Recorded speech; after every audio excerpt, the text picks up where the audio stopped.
Welcome to this segment of Badges. My name is Joe Mignani, police officer for the town of Ashland. Dave Irucci is not with us this evening. He's out on an assignment. I have in the studio with me today Sergeant Steve Zanella, a 29-year veteran with the police department, and Officer Dave Wheeler, an 11-year veteran of the department. I've asked Steve and Dave to come in for this segment to talk about animals and some of the issues that we have in our community with animals, animal complaints, and basically talk about several issues.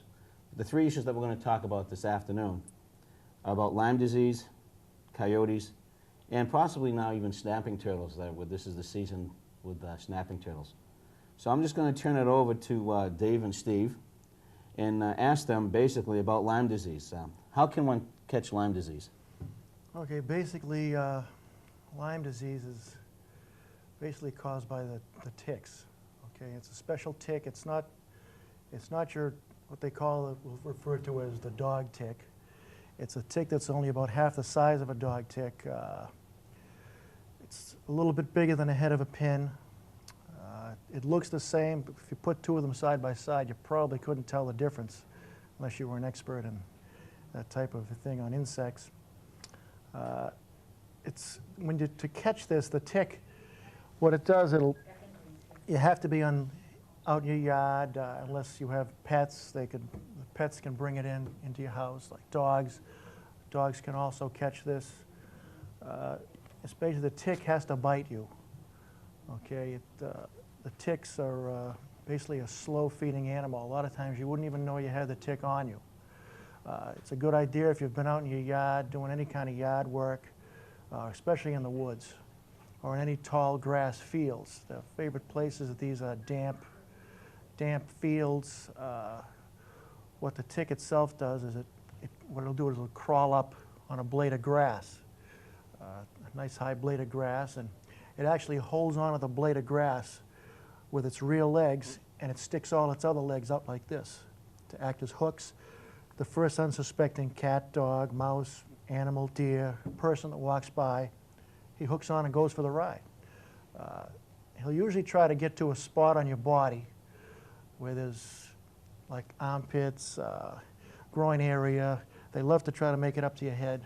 A lot of times you'll find them in your hair, but that doesn't mean they can't attach themselves to any other part of your body. What would be some of the, if you were bitten by one of these ticks, what would be some of the signs to look for, signs and symptoms of Lyme disease? The thing is that well, hopefully you'd catch it quick enough so the main sign would be the tick itself on your body. You don't want to wait too long with this if you can help it. The tick itself, and now I've questioned other people who haven't had them on their body.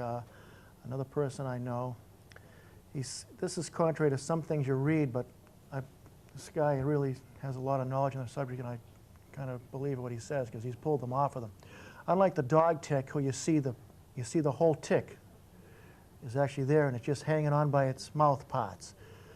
This Lyme tick, it'll actually go inside you. Okay. Now he said he's seen the tick, and all he's seen were these two little points sticking out of his arm or wherever he had it at the time, and that's the two back legs, and they got 8.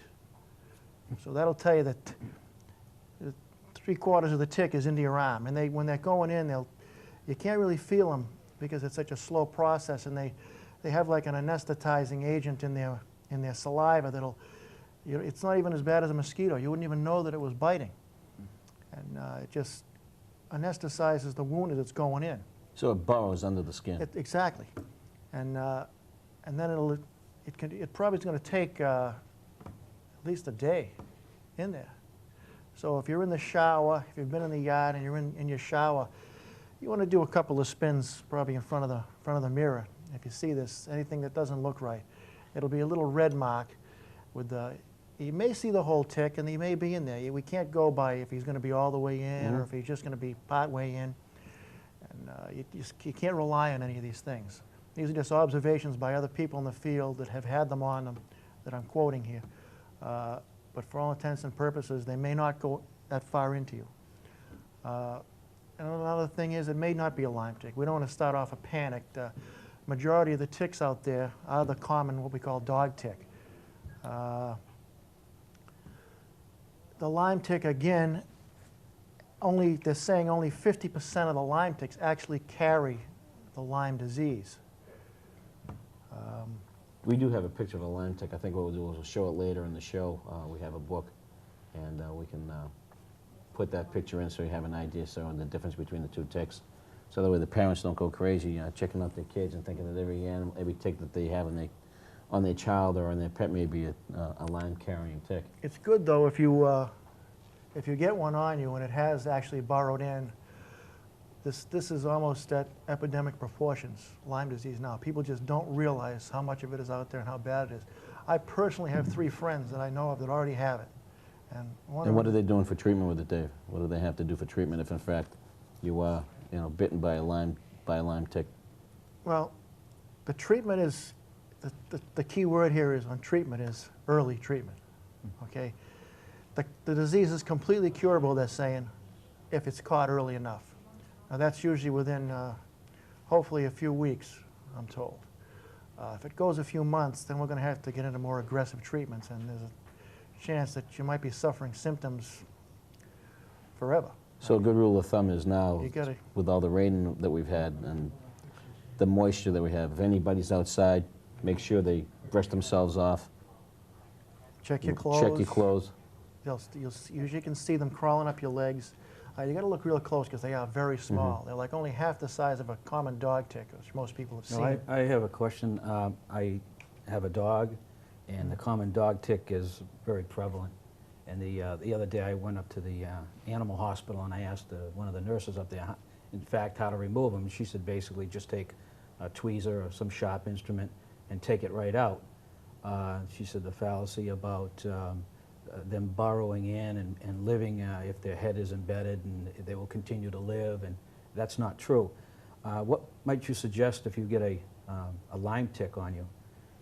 Well, being as though that type can burrow, if you see that sign with like 2 or 3 or 4 just points sticking up and you can see like a cut, it'll probably look like a little scab because the back end of the tick is brown. You may think it's a scab with 2 points sticking up. This is how it was described to me by people who have had it. You can't remove something like that yourself because you have to go in and get ahead of the tick. A good rule of thumb always is, even when you get a tick on your dog, you don't want to grab the tick by the back with a big pair of pliers and just squeeze and yank, as you squeeze all the juice back into the dog. And the more of the juice you can keep into the tick, the less it's going to get into you. When you get those little pointed forceps or what do you call it, tweezers, the pointed ones, you get down as far as you can on the head of the animal, and you don't do any aggressive yanking. You just kind of move it side to side, and eventually the animal, knowing that he's being pulled out, will come out. He'll work his way out. That way you don't have the danger of leaving the head in. You also talked about what the symptoms are, Joe. Before we get too far, I'll quote directly from a source here on early and late advanced symptoms of the disease. For early symptoms in the early stages of Lyme disease, now this disease, for some reason, it seems to have every symptom of every disease. It's one of these things. It's very strange.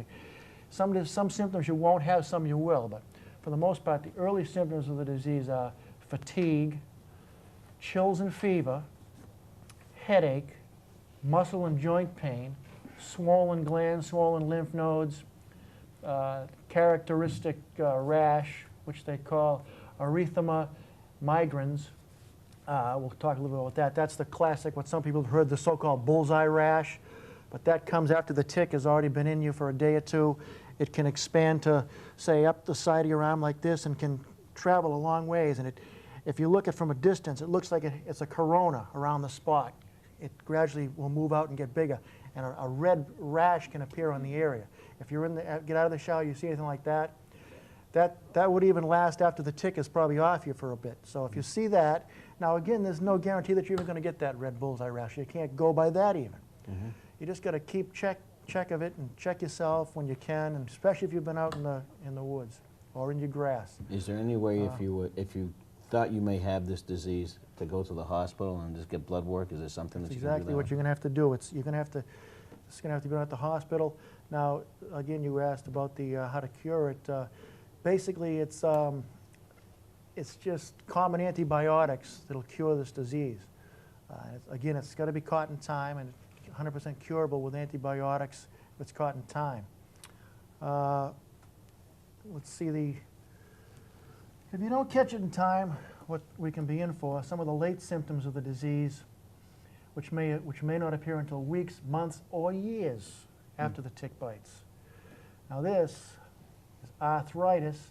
It's most likely to appear in brief bouts of pain and swelling, usually in one or more of your large joints, especially the knees. People have had complaint of having trouble walking, which also is symptoms of mononucleosis and some of these other diseases. Flu symptoms, as you can see, these are all the symptoms of common ailments, and that's why for such a long time, Lyme disease, they couldn't diagnose it. Misdiagnosed it. Misdiagnosed it. Also, paralysis of the local muscle groups, usually on one side of the muscle. Also, meningitis can attack your brain. We're talking fever, stiff neck, severe headaches, less frequent irregularities of heart rhythms can be affected, so it can go to your heart. Their heart rhythm can be affected there, it's saying. So basically, there's just so many symptoms of the disease, and you may get some, all, or only a few. So to simplify this, Yeah. with all this information that you've just given us, I think probably the best thing to do is if you suspect that you've been bitten by a tick or have had a tick and you can't make the determination that it was a dog tick or a Exactly. Lyme tick, go to the doctors. Right. Get checked out. You don't want to take that chance. Would that be a Exactly. fair thing to say? Exactly. Okay. We can do that. Hopefully other people will do that. Is there a way that we could distinguish the Lyme tick from a dog tick? You know, us as lay people who know very little about it. Now, the ones I've seen, they have varied color differences on their backs. The colors varies from a light tan to dark tan with lighter areas that kind of swirl in it. And this is looking at it real close. Mm-hmm. And you can, the same thing as with the dog tick. The colors vary. They all seem to have the characteristic 8 legs, a round body, similar to the shape of a spider, but the legs are fatter and shorter. And they're jointed, and you can see the segment joints in the legs. So it's safe to say that if you are encountered by a tick of any type, you might at least want to call some medical facility or doctor and address your concerns. Exactly, Good if deal. they've already attached themselves. If they're not attached and you see them walking up your pants, you don't have to worry about that. The disease is only spread once they've entered the body, attached themselves. And some scientists have even said that the disease is spread later when the tick is already starting to engorge himself and he's getting swelled up, and some of the substance that he's already pulled out of you, some of your blood, and gets pushed back in. Mm-hmm. They're saying even if he's inside you and it's early, that he won't transmit the disease till the later duration of his bite. So there's a time frame that you have to worry Right. about. So if you see them on your clothing, whatever, you can either brush them off or destroy them in some way so they don't attach to you. Right, it's not caused from a scratch. His legs can't scratch you, so you don't have to worry about that. He's got to bite you, Okay. and he's got to be attached. Other than that, just brush them off and destroy the animal. Don't leave it around and throw it in the trash, because it'll only crawl out and somebody else will get it on him. Right. Also, I just want to add, before we go into the next section, that your pets can get this. It's important that you protect your dogs, because the dogs are going to get all these same symptoms, and the dog can't tell you that there's something wrong with them. Your cat, the flea collars are a good idea, flea and tick collars on your dogs to protect them. Also, the veterinarians have drugs that they can give the dog to ease his suffering, and if it's caught in time. So whenever your animal is outside doing what it needs to be doing, and it comes in, it's always good to check them. Check the dog, Yeah. right? So she's out in the woods running around. Cats too? Would cats Cats. be prone to that? Any Any mammal. mammal? They're attracted by the warm blood of a warm mammal host. Mm-hmm. A lot of people take to the state parks, into the fields, you know, on hikes and what have Right. you, and the complaints of these type of things are becoming more commonplace. So I imagine it would be a good thing to check yourself after you've gone through the state parks or whatever. Especially now when warmer weather's coming out, and people are taking those nature walks and trying to cool off. Sounds good. Well, Dave, you gave us a lot of information. Hopefully the people out there that are watching the show will If they have any questions, can they call you at the station to Yeah, I can to call answer them? Sergeant Zellerai direct Okay. at the station. All We right, work that'd the be 3 to great. 11 evening shift usually. So that'd be good. That's when the people are home from their work. So that's Fortunately, good. we work the same shift, so we'll probably get a stereotype That's answer. good. That's And good. anytime you get an animal that you're not sure of or any problem animal, don't hesitate to call the station if you're not sure of it. I was kind of curious with all those different symptoms that you had. It sounded like I had it. But that's all right. That's just old age, but we won't talk about old Yeah. age. I want to skip down Please. to, we will skip that. I want to skip down to the third issue that we wanted to talk about, because this seems to be a very common nuisance right now. Yeah, this time of year. And this is the time of year, and that's about turtles. The migration of turtles, their nesting, so on and so forth. I guess, Steve, and no, Dave, you guys had to take care of many calls with turtles. My experience with turtles very limited from my backyard, the large snapping turtles that we have, and I found they smell.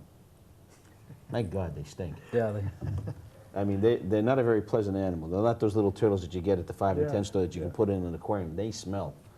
especially when they have a head on them the size of your fist. Oh, absolutely. And I they're mean, this big around. They're huge. And we've run into quite a few of them, and Dave can contest to that. Matter of fact, even in your area, Yep, off of House Street. they're coming out of the swamps, and what they do is they seek some nice sandy or grassy area, and they lay their eggs, and there's a lot of migration. Some of them even cross the road. I know down on Main Street by Fenwell, we've had several cross the road, even Oh, though yeah, they have from the that- culvert underneath. Right. From the stream brook there. There's a lot Right, of and them come through that's there. what they're doing. Now, is this the time, are they, I guess, do they always go back to the same areas where they nest? Is that something that they usually do? Are they, Well, what they are doing is this. When you see them this time of year, they're coming out of the swamps, bogs, the large mud hole areas. They live in permanent areas, not little water holes that dry up. Any big pools and ponds that are permanent there. And what they're looking for is, I don't know, is they actually have the exact same spot or they go back to the same spot. What they're concerned about is the type of habitat they need to lay their eggs, which is like Sergeant Sinella said. They want to find a place that basically it's not even a good place. What I would call a good place. They'll do it in your yard. They'll do it under trees and bushes. They seem to wherever for only the reason they know. That's where they I seem haven't to go. asked the turtle, so I know they're not talking. And, They're not talking to us. I don't know They have a why. terrible disposition. They probably wouldn't answer. They do. They do. Exactly. Now, I'm going to ask you a question. I asked you this off camera, but I'm going to ask you again. I have a lot of people come and say, oh, just grab him by the tail. Now, I don't want to touch a turtle's tail, and we won't go there. But can a turtle stick his head around and bite a person after trying to grab him by the tail and lift him up to carry him off? What is the proper way to Okay, handle now a turtle? Now the proper way is, there's two ways we do it. The easiest way is if you're near it, a lot of people don't have this handy. I wouldn't want to give him my broom handle because he'd be reluctant to let it go, but you put a stick in front of him. These things are very aggressive. They have a very nasty disposition. They'll go after whatever you put in front of it.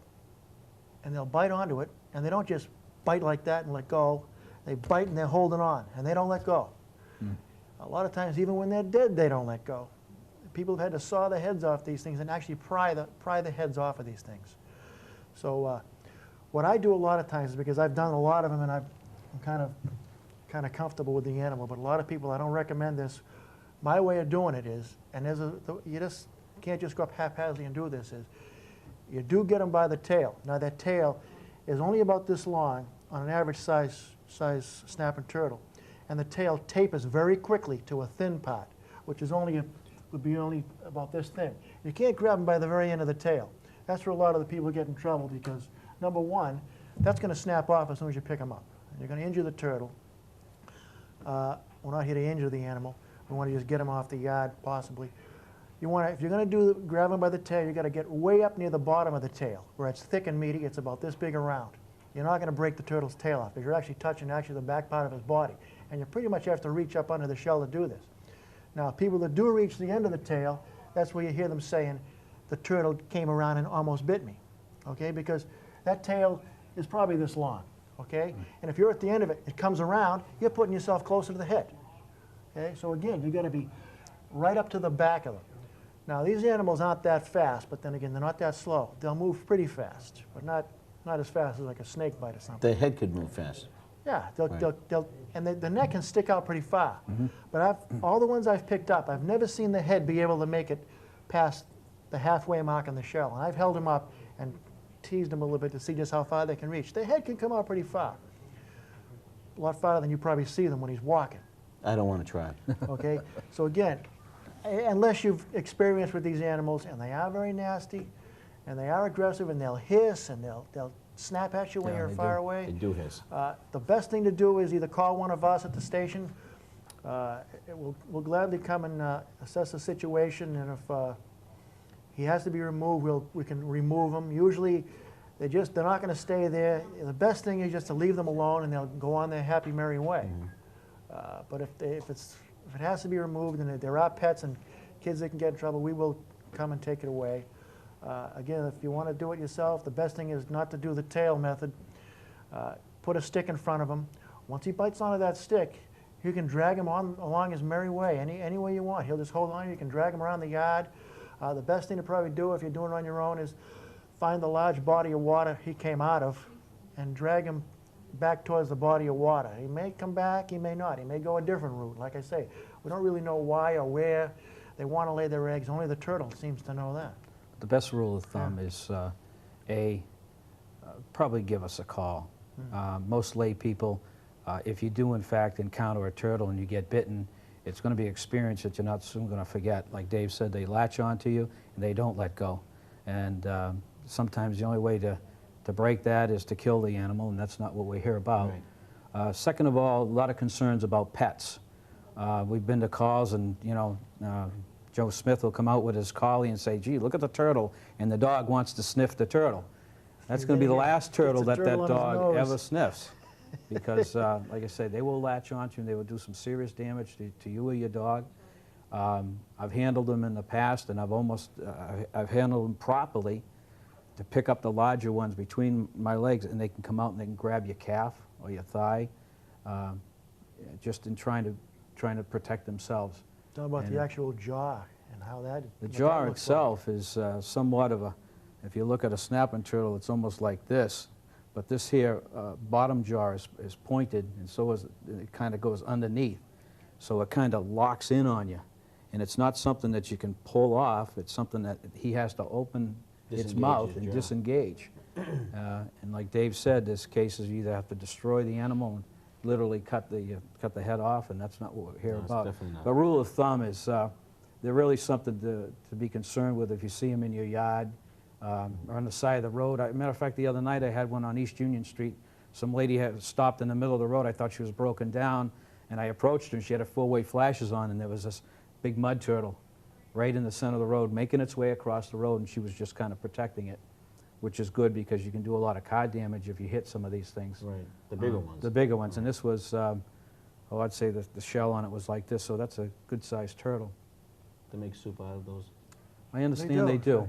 I haven't lately, though. I Of have. course, there's a trick to that. Why? Being as though they come out of the swamps and all the mud. A guy I know, he likes to eat these kind of turtles. I don't know where he I gets don't know where we're going with this. I have no idea where we're going with this. it. This isn't a joke. But what you got to do is you got to put them in one of those big pans of water. Okay, they actually have to be put in there for a couple of weeks so they can get fresh water circulating through the turtle, because he's going to taste nasty with all that swamp water on him. So you got to clean him up. We have to clean him You got up. to clean the turtle, and he'll clean himself if he's in fresh water. So we'll just Not let that the, I'm interested in eating one. no. No. So we'll just And I let don't the think you turtle are. go. Let the turtle go on its We'll let the merry turtle way. go. We'll have something else to eat. You want to talk about the sizes of them a little? Yeah, because right now, I mean, I know there's some of the people that are calling up. They say, "Oh, we have this gigantic animal," and I know they one don't person know called. that- They didn't know what it was. One of them thought it was a dinosaur or something. dinosaur, right? Yeah. Dinosaur. I haven't seen any that are the real big ones, but they can grow to be like up in the 30 and 40 pound range. Okay, we're talking something this big around. Okay, the ones we're encountering are usually about this big around and down to this big around. Say anywhere from a few inches to About a foot. foot and a half or so long. The body, the shell is a little bit, they're a little bit longer than they are wide. And unlike most turtles, these things seem to have a lot more body and less shell, whereas a regular species turtle has more shell and less body. These things seem to be just a big, ugly-looking black and dark brown animal that has a little bit of a shell on his back. That hiss. And they hiss. They They hiss, smell. and they smell. Boy, And do their they jaws are like knife blade edges. They, Well, I know that our friendly turtle in the back seems to keep coming up every year. We haven't seen him this year, but we got rid of him 2 years ago. And we used the snow shovel. We went for a ride on the snow shovel. Well, there you Couldn't go. pick him up. I mean, that's how big he was, and we didn't know how to pick him up, so we put him on the snow shovel and dragged him. But if they're out there in an isolated area, let them be. They'll do their business, and they'll go back to the swamp, and for the rest of the year, you won't see them. Now, will they come back for the eggs? Once they lay their eggs in the nest, No, will they come no. back? Well, that's So the the end of eggs it. hatch, and Yeah, they're they're on their They're own. on their own, so they don't... Just like a snake. Yeah. Okay. Yeah. That's good. Well, so those of you out there that see these turtles, give our turtle experts a call. They'll take care of them. We, Not an expert. well, you know more than I do. All right. Basically, we want to get down to our third category, and that's coyotes. And I know that last year we had a serious issue with coyotes in the area, and I'm sure we still do. I can still hear them barking at the moon and everything. So, Steve, I'll hand that over to you. Can you give us a little brief explanation as to what coyotes are and what's going on with them in this area? Yeah. Believe it or not, a lot of people are surprised that we do in fact have coyotes in the area, but they are a member of the dog, coyote, wolf, and domestic dog, and fox family. And they live throughout the United States and Canada, and they're really very prevalent. I think the reason we're seeing more and more of them is because of the building that's going on, especially in our community. A lot of the natural woods are being used up, and the same with the deer. They're out there more frequently. We're having more encounters with them. And then, yes, they do in fact exist. Some of the, I had a friend that called me just early last spring, and he had a little pet on his on a run in the backyard, and he was out in the backyard working around the yard, and in fact a good-sized coyote came out and tried to get his dog. And we had another situation where a very concerned resident had stopped to pick up a dog that was struck by a car on Waverly Street. And when in fact he took it up to Dr. Schwartz, the doctors told him they couldn't do anything, and she was concerned why, and they advised her that she had picked up a coyote and not a dog. So they are in the area, and they are very prevalent. We're going to be cutting short time here. What I want to do, if I can ask you both to come back, I'd like to have you back for a follow-up episode, because there are still other things that we need to discuss. Snakes, which, forget about it, I won't be here for that one. And spiders, and I want to finish up on coyotes, because we do have, there are still so many issues that we want to discuss. I'd like to take this time to thank Dave and Steve for your expertise in this field. And if you have any questions with respect to any of the topics that we discussed today, I ask you to give Sergeant Zanella and or Officer Dave Wheeler a call, 881-1212. They work 3 to 11. If they're not available, leave a message. We have email, and I'm sure they can answer your questions with a follow-up call. We appreciate you both coming here, and we'll finish this up the next time. On Thanks for Badgers. having us. Yep. Thank you.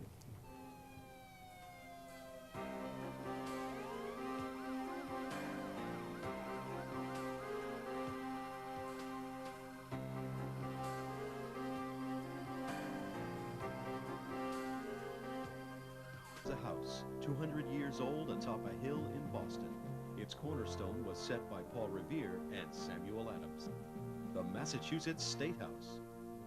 I'm State Representative John Stefanini, urging all the citizens of the Metro West to join me in this bicentennial celebration. Tour this historic symbol of self-governance and discover an American treasure, this great house.